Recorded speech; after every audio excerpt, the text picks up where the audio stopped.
어머니 아버님들 많이 오셨네요. 지난주보다 이제 조금 코로나는 뭐 득세를 하겠지만 그래도 추수감사주일이라서 용기를 내서 나오신 것 같아요. 참 감사하고요. 다음 주도 여전히 예배 자리를 지켜주시면 감사하겠습니다. 오늘이 추수감사주일이라서 제가 고민을 많이 했어요. 추수감사에 관한 설교를 할까 아니면 주기도문, 이제 오늘 차례인데 산상수훈 강해를 계속할까 하다가 산상수훈을 계속하기로 결정을 했습니다. 그래서 오늘 아버지의 이름과 나라 뜻이라는 제목으로 말씀을 나누려고 합니다. 필립 얀시라고 기도하면 뭐가 달라집니까? 라는 책을 썼던 그 기자이기도 하고 또 신학교에서 가르치기도 하시는 분을 제가 자주 이야기했죠. 그분이 동남아시아 저배가 개발국가를 방문한 적이 있었던 모양이에요. 가서 어느 교회를 찾아가지 않았겠어요? 삶이 어렵잖아요.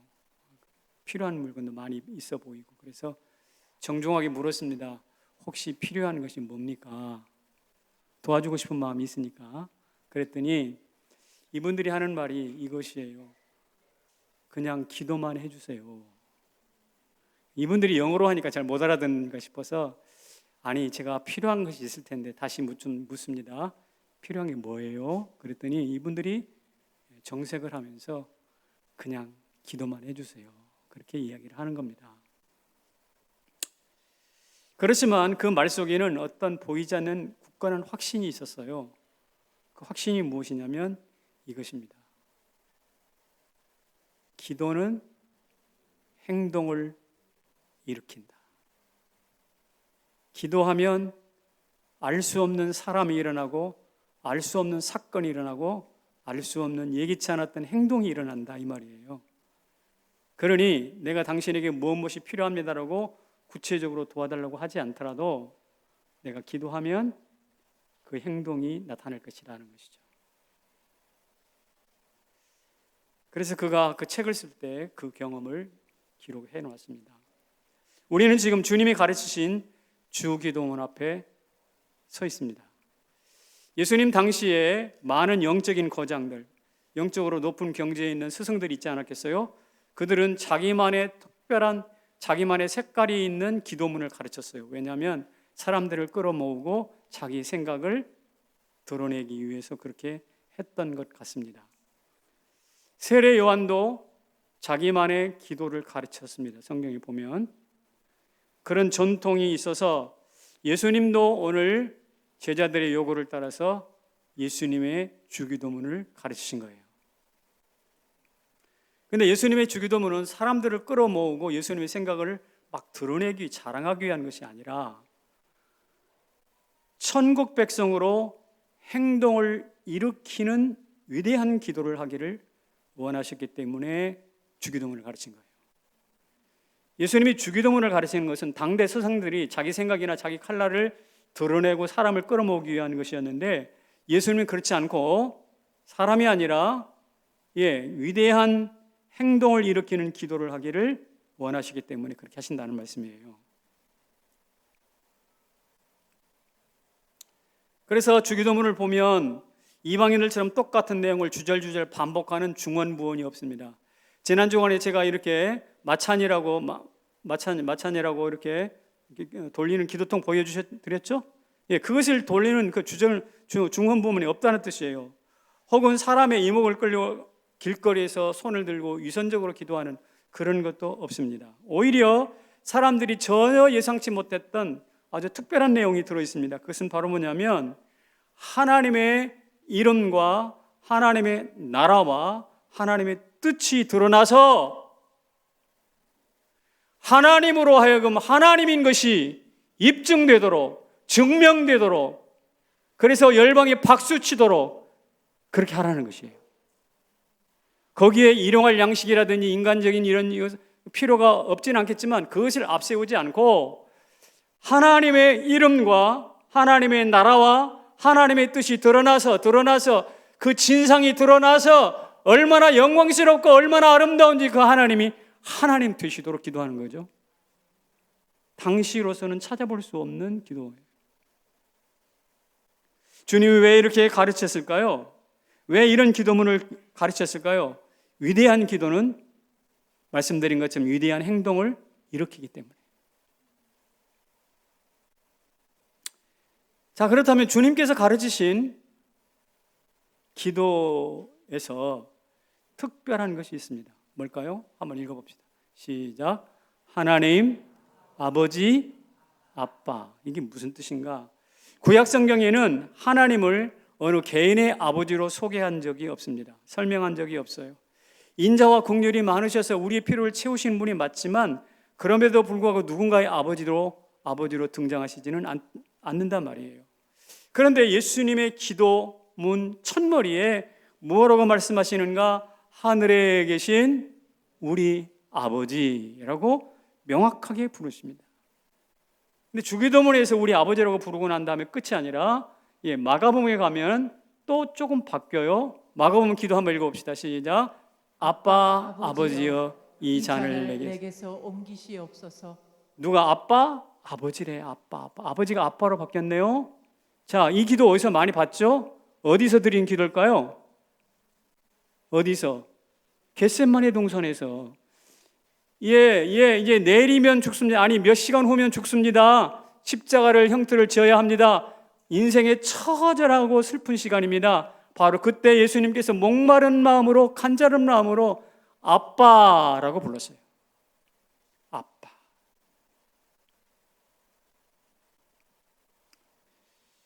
하나님이 아버지가 되고 아버지가 아빠가 됩니다. 대단히 파격적인 선언입니다.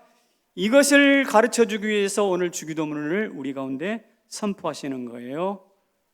여러분에게도 하나님이 아빠 되심을 믿으십시오. 아버지가 참 없으신 분들은 부럽잖아요. 나에게도 아버지가 있으면 참 좋겠다라는 생각이 들어서 그래가지고 좀 지나가다가 고급 승용차를 타고 좀 돈 있어 보이는 사람을 딱 보고 무작정 제 아버지가 되어주시겠습니까? 이런다면 굉장히 어리석고 무식한 일이죠. 결례죠. 옛날 같으면 임금님에게 상감마마라고 해야 될 텐데 어떻게 되는가? 아바마마 이렇게 말을 했다면 어떻게 될까요? 이게 어디서 굴러먹은 미안합니다 쇠벽대고야 뭐 이러면서 곤장맞게 딱 맞죠. 아무한테나 아버지라 부를 수 있다 없다? 없어요. 홍길동의 한이 뭡니까? 자기 아버지가 자기를 낳아준 아버지예요. 그런데 아버지를 아버지라 부르지 못하고 뭐라고 부르는가? 대감마님 그렇게 불렀거든. 아버지를 대감마님으로 불러야 하는 그 신분차별에 그것이 한이 됐단 말이에요. 그래서 홍길동전을 썼어요. 철저한 계급사회에서도 다른 사람 누구에게도 아버지라고 부르는 것은 결례거나 몰매맞을 일인데 어찌 진토 같은 인생이 살아계신 하나님을 향하여 아버지 그것도 아빠라고 부를 수 있겠습니까? 그래서 당시 유대인들은 이런 예수님의 가르침을 뭐라고 했는가 이렇게 말했어요. 신성모독이다. 참남죄다. 옛날에 참남하도다. 신성모독이다. 그런 뜻이거든요. 하지만 주님은 이런 위험을 무릅쓰고 이런 비난을 무릅쓰고 말씀하십니다. 하나님은 우리 아버지시다. 하나님은 우리 아빠시다. 믿으십니까? 우리 한번 외쳐봅시다. 시작. 하나님은 우리 아버지시다.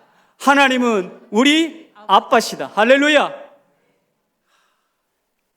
그러니까 명칭의 대변혁이 일어나는 거예요. 주기도문을 통해서. 오늘 이 시간 설교를 듣는 모든 성도들이 하나님이 아빠로 여겨지는 시간이 있기를 소망합니다.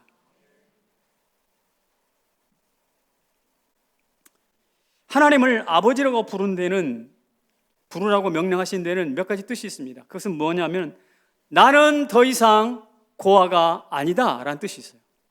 하나님을 향해 난 하나님 아버지라고 부르는 것은 나는 더 이상 아버지가 있으니 고아가 아닙니다 라는 뜻이 있어요. 또 하나는 나는 더 이상 탕자가 아닙니다. 왜? 내가 회개하고 예수 믿고 아버지 집으로 돌아왔잖아요. 그래서 나는 더 이상 탕자가 아닙니다 라는 뜻이 있어요. 또 하나는 나는 더 이상 빈털터리가 아닙니다. 왜? 아버지 재산을 물려받은 유업으로 물려받을 성도니까. 아멘이십니까? 그래서 우리는요 더 이상 고아가 아니고 탕자가 아니고 빈털터리가 아닙니다. 그런데 이것을 하나로 묶으면 무엇이냐? 하나로 묶으면 이것을 뭐라고 그러냐?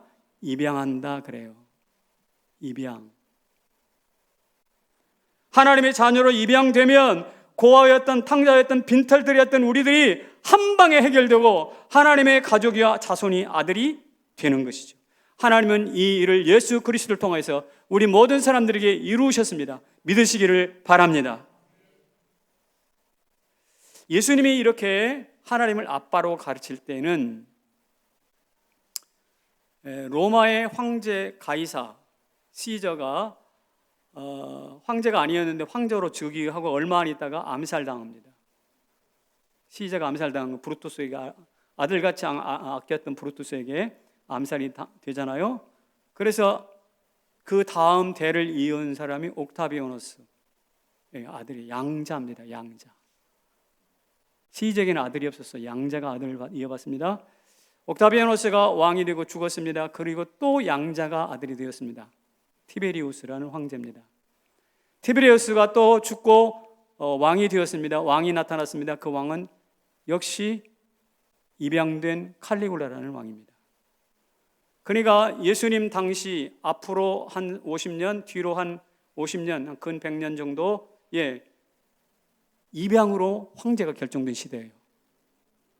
모든 사람들이 이것을 보고 생각했을 겁니다. 야, 나도 입양 잘 받으면 황제가 될 수 있겠네? 황제는 아니라도 적어도 원로원의 귀족은 될 수 있겠네? 이런 생각하지 않았겠어요?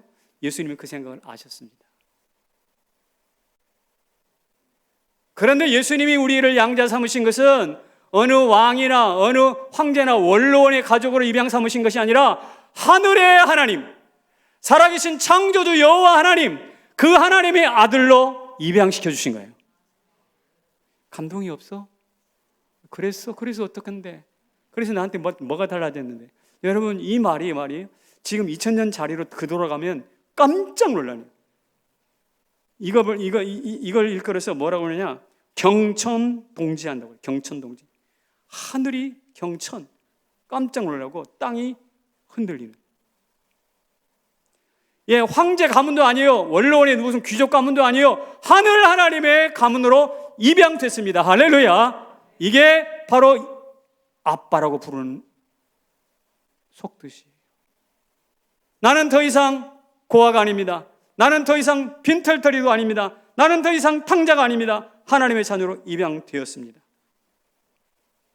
사실 우리는 지금 신분의 상승을 막는 사다리를 걷어찬 닫힌 사회에 살고 있습니다. 우리 때는 그래도 공부하고 그러면 신분 상승이 일어났잖아요. 돈도 벌고 전무도 되고 상무도 되고 국가의 공무원 고위직에도 올라가고 그러지 않았어요? 크게 장애가 없었어요. 자기만 열심히 하면. 그런데 요 사이는 그게 원천적으로 불가능한 사회가 됐다는, 이게 왜 이렇게 됐는지 도대체 알 수는 없지만 어쨌든 이런 사회가 되었다고 합니다. 그래서 젊은이들이 흑수저, 금수저 이런 이야기 하면서 뭐 7포시되니 뭐 4포시되니 모든 걸 포기해버리고 마는 이 시대가 되지 않았습니까? 앞이 캄캄하다는 뜻이에요. 그런데 우리 성도들은 이것을 아시기를 바랍니다. 앞이 아무리 캄캄하다 손치더라도 우리 살아계신 하나님은 그 어느 가문이 아니라 하늘 사다리, 하늘의 황금 사다리를 내려주셔서 우리를 하늘의 가족으로, 하나님의 자녀로 입양시키셨음을 믿으시기를 바랍니다. 그러므로 이제부터 금수저 타랑하지 마세요. 부러워하지 마세요. 다만 그 부러움이 생길 때마다 나는 뭐라고 말하는가? 나는 하나님의 자녀다. 할렐루야. 금수저 없죠, 흑수저 나는 왜 이 모양 이 꼴이야 하지 말고 나는 하나님의 자녀다 주장하시길 바랍니다. 누리시기를 바랍니다. 거기에 집중하시길 바랍니다. 그러면 내가 뭐 감사거리가 있다 없다 내가 찾아보니까 감사거리 딱 하나 있네. 우리 개기영 목사님은 그러더라고요. 아까 일부 때 자기 개인적인 감사거리를 내가 사회자 목사님들에게 하나씩 좀 이야기를 해보라고 그랬더니 마누라가 12년 동안 살아준 게 감사대. 좋아, 그 감사지. 감사한데 그런 감사도 감사지만 뭡니까? 우리가 황금 사다리를 타고 올라가서 하나님의 자녀로 입양된다는 사실 믿으시길 바랍니다.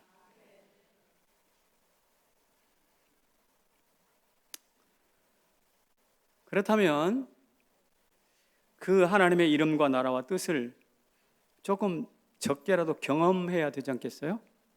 이름과 나라와 뜻을 좀 경험해 봐야 되잖아요. 조금이라도 맛을 봐야 되잖아요. 한번 읽어봅시다. 시작. 이름, 나라, 뜻을 경험하기. 자녀는요, 아버지를 경험하려면 먼저 아버지를 주목해야 돼요. 아버지를 주목해야 돼요. 왜냐하면 아버지가 우리 모든 것은 아니지만 굉장히 중요한 것을 결정해 주셔요. 성씨를 결정해 주시죠. 유전인자를 주시죠. 그죠? 머리 좋은 것도 어느 정도 물려받잖아요. 신체 건강한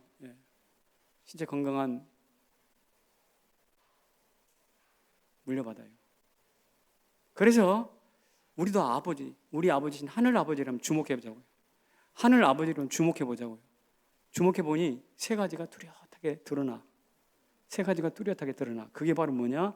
하나님의 이름, 하나님의 나라, 그리고 나를 향한 하나님의 뜻입니다. 이 세 가지가 발견되면, 이 세 가지가 우리 가슴속에 들어오면 하나님 나라에 입양된 것이 무엇인지를 알게 될 것입니다. 나를 자녀로 만들어주신 하나님의 거룩하신 이름, 지금도 이 땅에서 통치하시는 하나님의 거룩한 통치, 우리를 향하신 하나님의 거룩한 뜻, 이루어지고도 한치의 오차도 없이 이루어지고야만 하는 하나님의 거룩한 뜻, 이 세 가지가 보이는 것이죠. 그리고 이 세 가지를 명확하게 보고 더 풍성하게 느끼고 경험할 때마다 우리는 어떻게 해요? 우리는 그 하나님의 이름이 풍성한 것처럼, 강력한 것처럼 우리 이름도, 우리의 신분도, 우리의 조건도 높아지고 강해지고 풍요로워지는 것이죠. 이런 축복이 있기를 축원합니다. 그래서 하나님의 이름을 먼저 한번 생각해 봅시다. 우리는 언제 하나님의 이름을 부르는가? 기분 나쁜 거 뭐가 잘못됐을 때 부르는 사람들이 참 많아요. 미국에 유명 여배우가 있었는데 그 여배우가 사랑했던 애인이 바다에 빠져 죽었어요.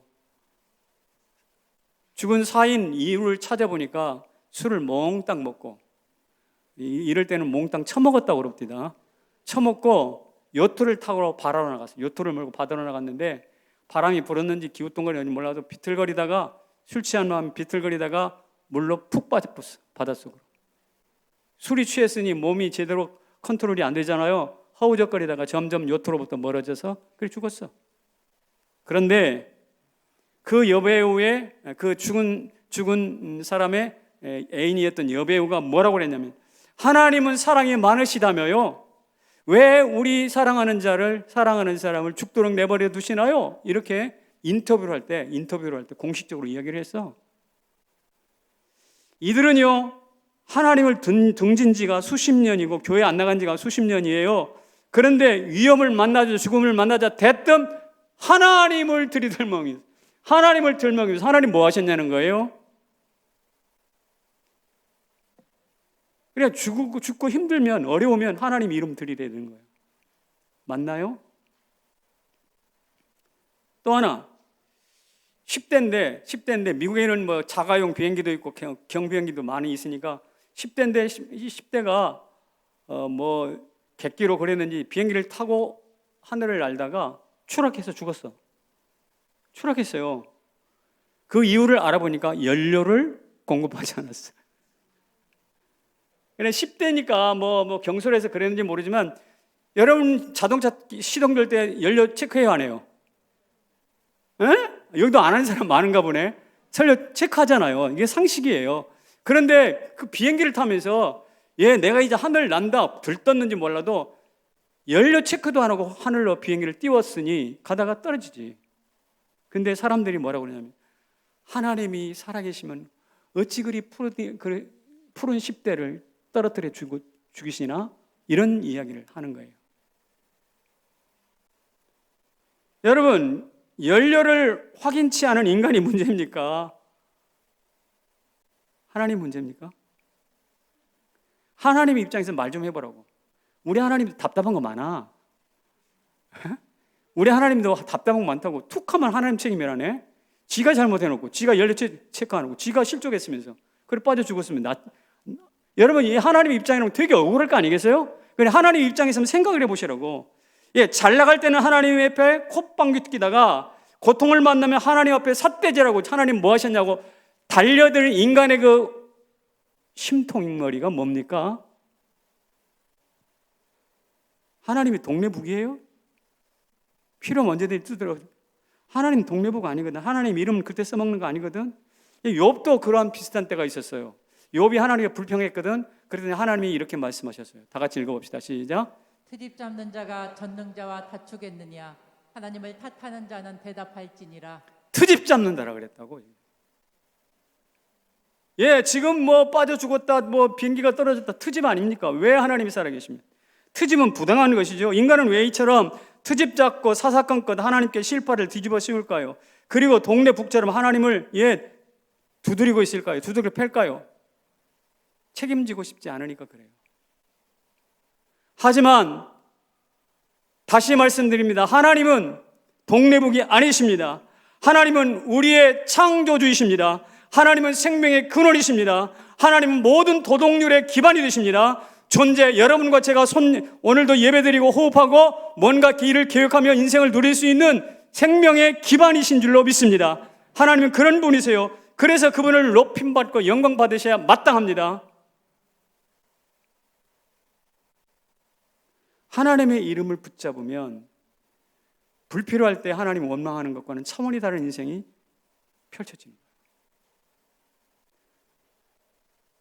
그러면 하나님의 나라는 어떤가요? 하나님의 나라.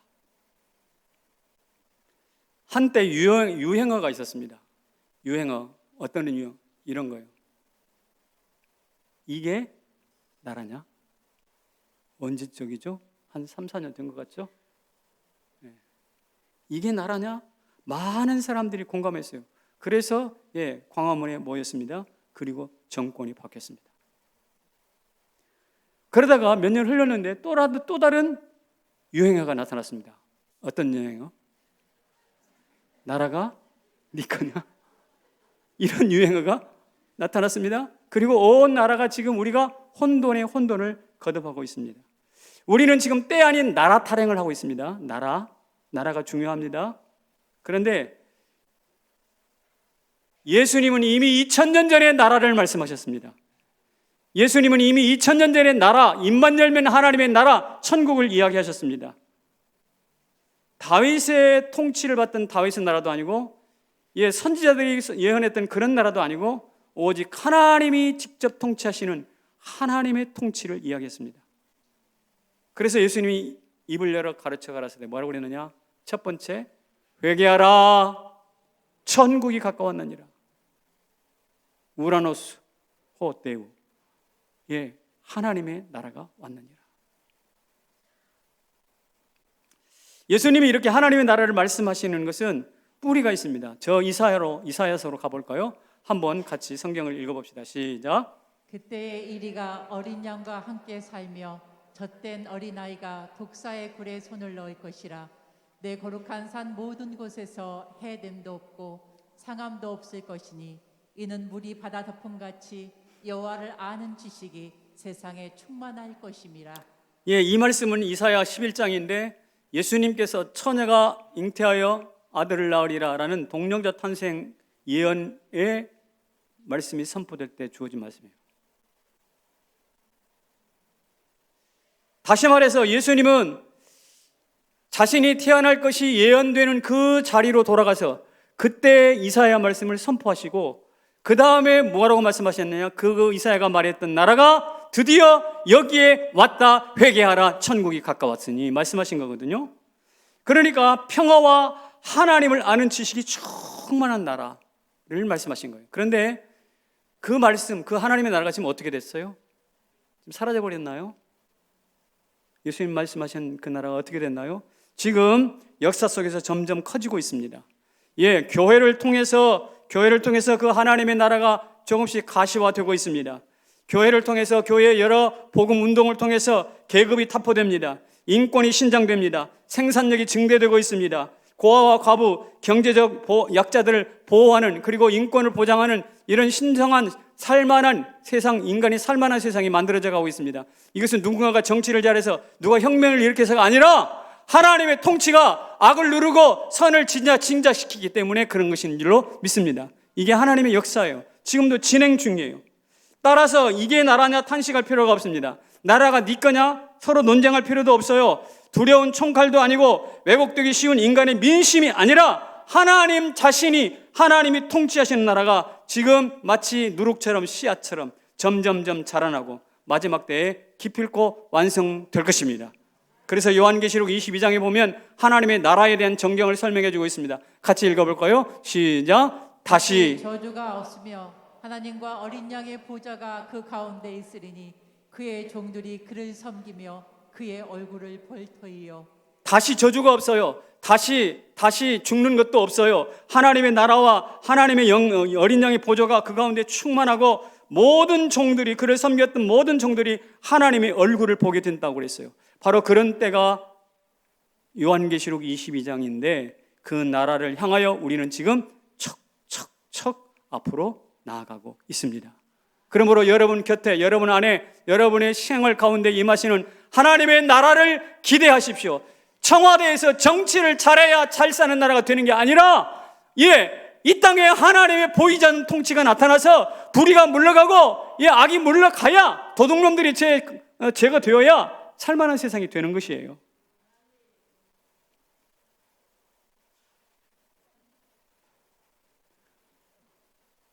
하나님의 나라는 우리 곁에 와 있어요. 그러면 하나님의 뜻은 어떻습니까? 요즘을 일컬어서 포스트 모던이라며, 모던이 현대화됐다는 뜻인데, 현대 후 사회라는 뜻이죠. 포스트 모던 시대라고 하는데, 이 시대의 특징이 있습니다. 이 시대는 절대라는 말을 폐기 처분했어요. 절대를 부정합니다. 절대는 없어. 절대 진리는 없어. 그러니까 너도 옳고 나도 옳고 다 오라. 그래서 다원주의라고. 말은 굉장히 좋습니다. 너도 옳고 나도 옳고. 근데 한번 제가 다시 묻습니다. 여러분의 아버지가 하나여야 됩니까? 둘이어야 합니까? 많을수록 좋습니까? 여러분들의 아버지가 둘 되면 좀 이상해. 둘일 수도 없거니와. 둘이면 좀 이상하다고. 그 가문이 콩가루 가문이야. 아버지가 한 분이어야만 맞는 것처럼 절대 진리도 있어야 되는 거예요. 하나여야 되는 거예요. 저 하늘의 태양이 하나로 또 있어야 되지, 태양을 대신하는 것이 떠오르면 그 나라는 개벽되는, 뒤집어지는 나라거든. 근데 그것을 절대로 부정해버려. 이게 바로 포스트 모던의 특징입니다.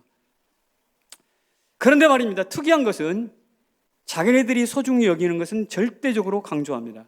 인권주의자들은 인권이 최고라. 인권은 누구도 훼손할 수 없는 것이래. 페미니즘, 여성에 대해서 페미니즘은 누구도 흔들 수 없는 절대적인 진리래. 무슨 근거로? 절대를 부정했는데 무슨 근거로? 여러분, 진화론에 의하면 인간은 아메바라는 작은 세포 하나가 점점 자라가지고 점점 진화돼가지고 사람이 됐다라고 주장하잖아요. 그러면 진화된 인간이나 아메바나 사실 동격인 것은 동격. 그런데 인격은 어디 있어? 무슨 아메바의 인격이 없듯이 우리도 사실 인격이라는 것은 존재하지 않아대. 그래서 그 사람들의 주장에 따른다면. 근데 왜 무슨 근거로 인격을 그렇게 소중히 여기냐고? 근거가 뭐예요? 할 말이 없어요. 히틀러, 스탈린 수많은 사람들 죽였어요. 그래서 사람들은 그 사람을 원흉이라고 합니다. 세상에 나타나서는 안 되는 아주 악인이라고 점을 찍었어요. 근데 무슨 근거로? 그 사람들이 사람 죽였기 때문에 그런데. 아니, 사람이 아메바라며. 무슨 근거로? 이처럼 하나님의 뜻, 절대 진리를 거부하고 나면 포스트 모던은 스스로 함정에 빠져버려요. 스스로 함정에 빠지는 거야. 하나님을 걷어찼나요? 나중에 자기 자신, 존재의 근거인 자신마저도 발로 걷어찬 것이 돼요. 그래서 우리는 하나님의 뜻을, 유일불변하신 하나님의 뜻을, 우리를 향하는 우리를 향하여서 가지고 계신 하나님의 뜻을 인정합니다. 아니, 있어야 된다고 주장합니다. 그리고 그 뜻을 높입니다. 할렐루야. 우리를 향한 하나님의 뜻이 성취되기를 주님의 이름으로 축복합니다. 그래서 로마서에 이렇게 말합니다. 같이 읽어볼까요? 시작. 하나님을 사랑하는 자, 곧 그 뜻대로 부르심을 입은 자들에게는 모든 것이 합력하여 선을 이루느니라. 자, 무엇대로 부르심을 받아요? 하나님의 뜻대로 부르심을 입은 자, 합력해서 어떻게 돼? 선을 이룬다고 그랬어요. 여러분, 합력하여 선을 이루시기를 원합니까? 여러분의 인생이 뒤죽박죽 인생이 질서가 잡히시길 원합니까? 그렇다면 그 질서를 부여하시는, 그 뜻을 가지시는 부여하시는 하나님을 신뢰하시길 바랍니다. 하나님의 뜻을 구하지 않으면 우리 인생은 뒤죽박죽 인생이 된다는 뜻이에요. 광야의 다음 성경 구절 한번 읽어봅시다. 시작. 만나를 광야에서 먹이셨나니 이는 다 나를 낮추시며 너를 시험하사 마침내 내게 복을 주려 하심이니라. 모세가 이스라엘 백성들을 데리고 광야로 나왔습니다. 광야에서 만나를 먹었습니다. 먹일 뿐만 아니라 각종 어려움 속에서도 그들을 낮추셨습니다. 낮추실 뿐만 아니라 시험하셨습니다. 그렇게 한 이유는 마침내 뭐 하라고? 복을 주시려고. 이게 하나님의 뜻이었습니다. 그러므로 이스라엘 백성들은 그냥 나와가지고 광야에서 방황한 게 아니에요. 뜻을 찾은 거예요. 여러분, 우리 인생의 광야를 경험합니까? 하나님의 뜻을 찾기를 소망합니다. 그 뜻이 없으면 방랑인 것을 이 소중한 뜻을 왜 발로 차? 왜 뜻을 거부해? 왜 하나님의 절대 진리를 부정하냐고요? 있을 수 없는 일이죠. 그런데 오늘 이 시대는 그렇게 산다고.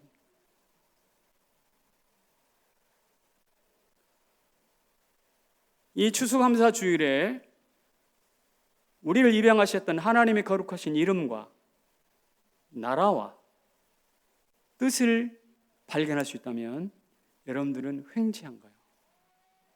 횡재한 거라고. 하나님이 소중한 것을 주시 무한 감사할 수 있기를 소망합니다.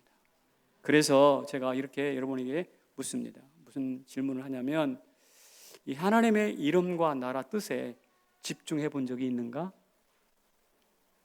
여러분, 하나님의 이름과 나라 뜻에 좀 집중해 본 경험이 언제 있습니까? 루마니아가 공산화될 때 붙잡혀서 감옥에서 15년 동안 모진 고초를 당했던 리차드 범버란트라는 목사님이 계셔요. 그분이 붙잡혀가지고 고문당하고 때리고 굶기고 오만 수모를 당합니다. 그리고 마침내는 밥에다가 마약을 집어넣어가지고 밥을 주니 정신이 혼미해지는 거예요. 정신이 혼미. 그래서 점점 나빠지고 기억력도 쇠퇴되고. 그러니까 이제 감옥에서 붙잡을 수 있는 것은 정신기운이 어려워지니까 주기도문밖에 없네. 그래서 주기도문을 이제 암송하면서 막 버티는 거죠. 버티는데 점점 기억력이 사라져서 주기도문도 나중에는 잘 안 돼. 그래서 하늘에 계신 우리 아버지 해놓고는 까마득하게 잊어버렸어. 까마득하게 잃어버렸어. 여러분, 얼마나 처참합니까? 이분이 대학자입니다. 글을 많이 썼습니다. 아무나 붙잡아 놓지 않잖아요. 사람들에게 영향력을 많이 미치는 사람이에요. 근데 이분이 주기도문도 제대로 외우지 못할 정도로 피폐해지고 거의 죽음 직전까지 몰렸습니다. 그렇게 비참한 생활을 2년 동안 계속됐어요. 거의 바닥까지 내려갔죠.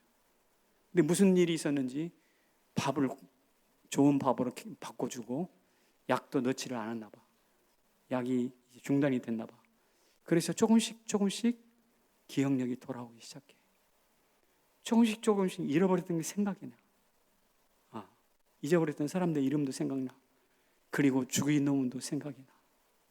그래서 하늘에 계신 우리 아버지, 여기까지 나가서 눈물이 확 솟아나. 이름이 거룩히 여김을 받으시오.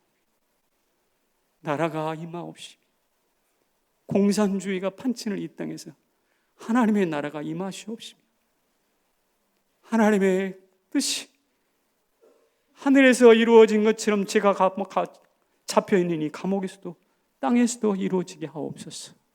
드디어 주기도문을 온전하게 고백하고 통곡을 합니다. 감사해서, 기뻐서. 그리고 그가 했던 말이 뭐냐면, 주기도문은 감옥에서 나를 지킨 무기였다. 주기도문은 감옥에서 나를 지킨 무기였다라고 말을 했어요. 지금도 사단은 성도들에게서 주기도문을 빼앗아 가려고, 주기도문의 진정한 가치를 빼앗아 가려고 안달을 합니다. 주기도문을 줄줄줄 외워가지고 하늘에 계신 우리 아버지의 기름을 무슨 오토바이 달았듯이 막 줄줄줄 외우는 것이 자랑인 줄 알고 막 사정없이 외워 제끼는데 익숙하도록 만들어. 그래, 그렇게 외워봐라. 너희는 주기도문을 외우지만 주기도문을 잃어버린 존재들이니까. 사단이 그렇게 우리를 주기도문을 빼앗으려고 지금도 그렇게 애를 쓰고 있어요. 왜냐? 거기에 소중한 것이 있거든. 뭐가 있다고? 하나님의 이름이 있고 하나님의 나라가 있고 하나님의 뜻이 있기 때문에. 그렇다면 번번한테 그랬다면 우리는 어떤가요? 우리는 하나님의 이름과 나라 뜻을 주기도문을 몇 번 했어요. 여러분, 우리가 일주일에 정말 제대로 된 집중력을 가지고 2번씩만 주기도문을 했다고 해봅시다. 그러면 1년이면 50번? 아니요. 일주일에 2번씩 했으면 1년이면 몇 번이에요? 100번이요? 맞죠? 1년이면 100번을 하게 돼요.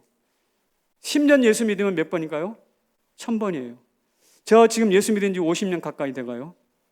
아직 채 안 됐지만 50년 가까이 되는데 저는요 주기도문을 5000번을 하게 된다고요. 솔로몬은 1000번제를 드려서 인생이 바뀌었어요. 엄청난 복을 받았어요. 여러분들은 세상에서 그 무엇보다 귀한 솔로몬의 기도보다 더 귀한 주기도문을 5000번을 했는데 바뀌었어요? 안 바뀌었어요? 한번 자문해 보시라고. 내가 주기도문을 제대로 했는지 안 했는지가 백일하게 드러나. 사랑하는 성도 여러분, 성남제일교회 성도 여러분, 우리 주기도문을 회복하는 성도들 되시길 바랍니다. 주기도문의 핵심이 뭐냐요? 우리 아빠니까 아빠로서, 그 아빠의 아들로서, 그분의 이름을, 그분의 나라를, 그분의 뜻을 기억하고 주장하고 실천해낼 수 있기를 소망합니다. 그럴 때 우리의 삶이 바뀌는 거예요. 우리의 신분이 바뀌는 거예요. 금수저, 은수저, 썩은 젓가락 같은 생각이 신분일지라도 우리가 바뀌는 거예요. 바뀌는 거예요.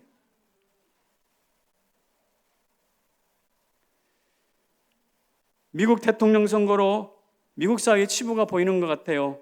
다민족, 다문화로 서로 얽히고 설킨 상호 이익과 이념들이 충돌하는 현장이었습니다. 하지만 우리의 관심사는 트럼프가 되냐 바이든이 되냐 이게 소망이 아니에요. 이 관심사가 아니에요. 우리나라도 있었잖아요. 우리나라 촛불과 태극기 부대가 서로 충돌하는 것 같은데 그 어느 쪽도 소망이 아닙니다. 우리나라의 진정한 소망이 무엇입니까? 주기도문을 회복한 사람이라고 믿습니다.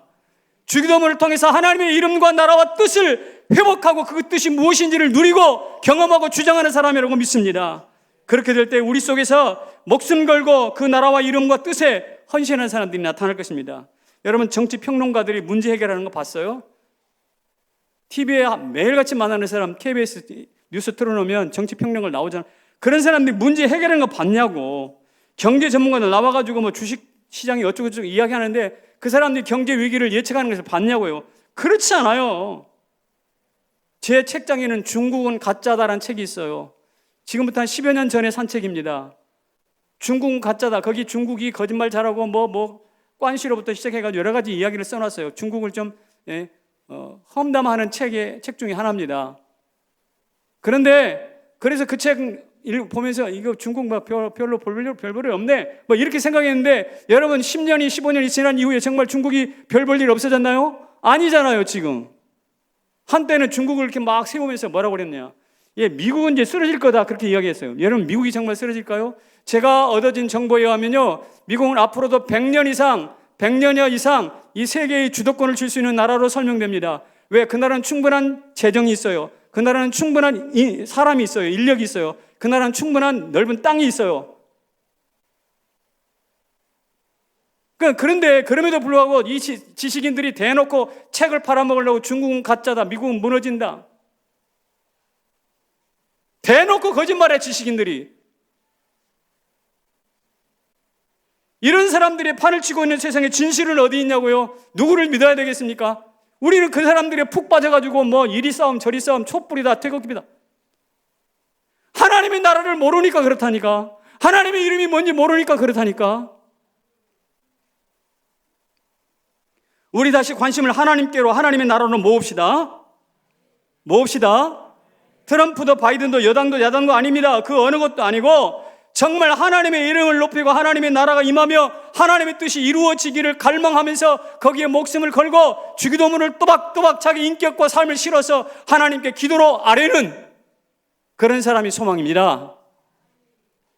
그래서 제가 여러분이 묻는 거예요. 이 하나님의 이름과 나라 뜻에 물어본 적이 있냐고. 그 소중한 가치를 깨닫고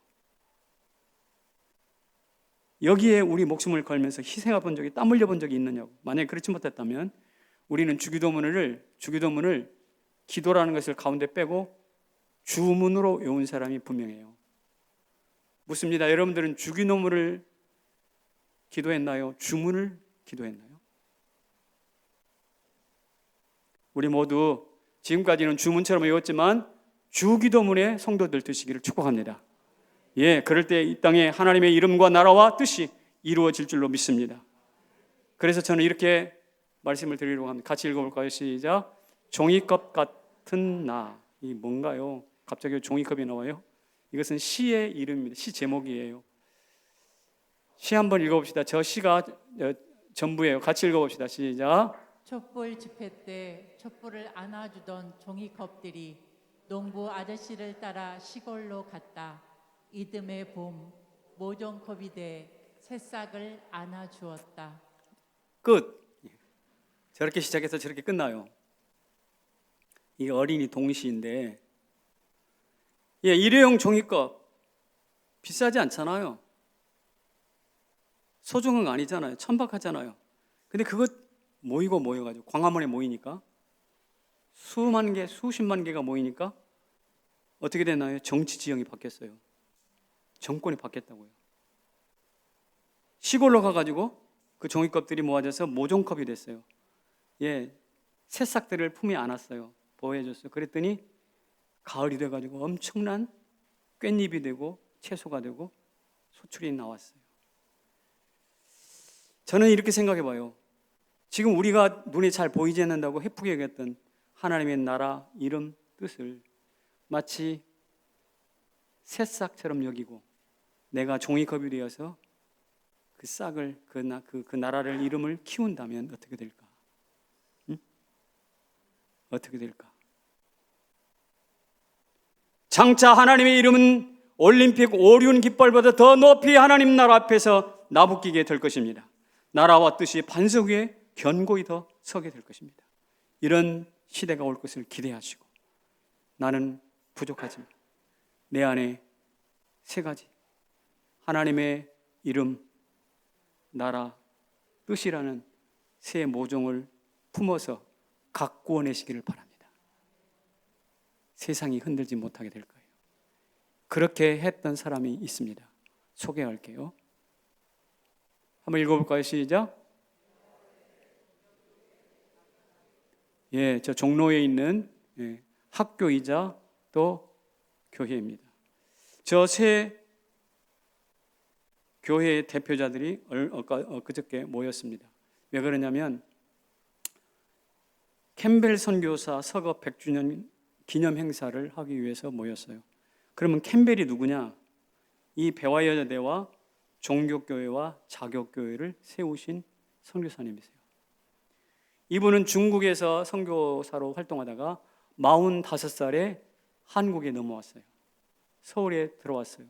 그래서 가만히 보니까 많은 선교사들이 이미 활동하고 있었거든. 그래서 어떻게 할까 보다가 다른 사람들이 그렇게 관심을 주지 않는 여성들을 주목하기 시작했어요. 그 당시 서울 장안에는 어떤 여자들이 많이 있었냐면 식모살이 하는 여자들 많이 있었어요. 양반 대갓집에 식모살이로. 또 하나 더 비참하게 양간 대밭집에 불려가서 시바지 하러 오는 사람들도 많았어요. 시바지가 뭔지 아시죠? 그런 사람들이 많은 것을 알았단 말이에요. 그래서 이 캠벨 선교사가 45살에 와가지고 한국에 있는 여성들을 불러 모으기 시작합니다. 그래서 가르치기를 시작해요. 그 학교가 지금 배화 여자대학교가 됐어요. 그리고 그 여자들을 중심으로 모여서 예수를 고백하고 예배를 드립니다. 그 교회가 종교교회예요. 그리고 자교교회예요. 여기 교자가 들어갔는데 교는 뭐냐? 다리 교자입니다. 하늘나라와 이 땅을 이어주는 다리가 되라. 너무 숭고하잖아요. 여러분, 캠벨은요 한국 땅에 와서 버려진 여자들, 남의 집 시바지나 하고 있는 여자들을 품었어요. 비록 종이컵 같은 여성이지만 그러나 그들을 품었어요. 그랬더니 배화 여대가 나왔고 종교교회가 나왔고 자교교회가 나왔고 수표교 교회가 나왔고 곳곳 교회가 나왔어요. 종교교회 담임 목사님을 제가 압니다. 제가 군대에 있을 때 섬겼던 목사님이신데 마음이 참 따뜻해요. 군목 같지 않았어요. 저는 이 종교교회 캠벨의 성품을 잘 이어받기에 합당한 사람이라고 저는 생각합니다. 이것은 캠벨 이야기로 끝나면 안 돼요. 오늘 우리의 이야기가 되기를 소망합니다. 여러분과 저도 비록 종이컵처럼 연약하고 푹 찢으면 누르면 찌그러져 버릴 수 있겠지만, 그러나 그 속에 씨앗을 키우길 바랍니다. 배와 여자대학교, 종교교회, 자격교회를 키웠듯이 우리 속에 하나님의 이름과 하나님의 나라와 하나님의 뜻을 모종 삼아 키우시길 바랍니다. 그러면 그 나라가 어떻게 커갈지, 그 뜻이 어떻게 자라나서 나를 유익하게 할지 모르는 거예요. 예측할 수 없어요. 그러나 위대한 나라를 이루게 될 줄로 믿습니다. 우리는 추수감사 주일을 맞이하고 있습니다. 올해처럼 쓸쓸한 추수감사를 저는 처음 봅니다. 코로나가 휩쓸고 1월달부터 2월달부터 휩쓸고 지나간 1년, 뭐 감사할 게 뭐가 있겠나 라는 생각을 하게 되지 않았습니까? 모든 게 멈춰서 버린 감사. 감사거리를 찾기가 참 어려워요. 그런데 엊그저께 저희 교회에 연말 당회를 했습니다. 우리 재정 장로님이 1년 동안 그 재정 상황을 보고하게 되어 있는데, 예측 12월 달 가서 예측된 수입이 어느 정도냐? 보통 제가 다른 교회를 딱 잡아 말할 수 없지만 70%에서 80% 내외 성적이 좋은 교회, 어떤 경우에는 절반 수준을 맴돌고 있어요. 근데 우리 교회는 어느 정도 예상 수입이 되느냐? 거의 90% 가까이 될 것 같습니다 라고 보고하셨어요. 우리 교회에 큰 부자 없잖아요. 다 때거리를 걱정하는 사람들도 많이 있어요. 그렇지만 어떻게 해요? 하나님께서 주신 나라, 하나님이 주신 이름, 하나님이 주신 뜻을 소중히 여기기에 그 고통스러운 현장에서도 작은 봉투를 하나님께 들이밀며 하나님의 뜻을 이루어 주옵소서. 우리 눈이 어두운 어른들 자판 두들겨 하면서 입력을 하시고요. 너무 감사하죠. 너무 감사하죠. 성남제일교회 하나님의 뜻을 붙잡는 한, 하나님의 나라를 붙잡는 한, 하나님의 이름을 붙잡고 씨름하는 한, 전 세대가 하나님 이름과 뜻과 나라에 집중하는 한 이 교회는 무너지지 않습니다. 이 교회는 쓰러지지 않습니다. 하나님의 나라가 더 풍성하게 될 줄로 믿습니다. 그리고 여러분의 삶도 윤택하게 될 줄로 믿습니다. 그 믿음을 가지고 우리 같이 다 같이 일어나셔서 우리 진정한 감사, 내가 감사거리가 없는 것 같았는데 이 세 가지를 내가 키울 수만 했다면 얼마나 큰 감사인가 생각하면서 우리 같이 찬송합시다. 주기도문송을 같이 한번 찬찬히도 하나님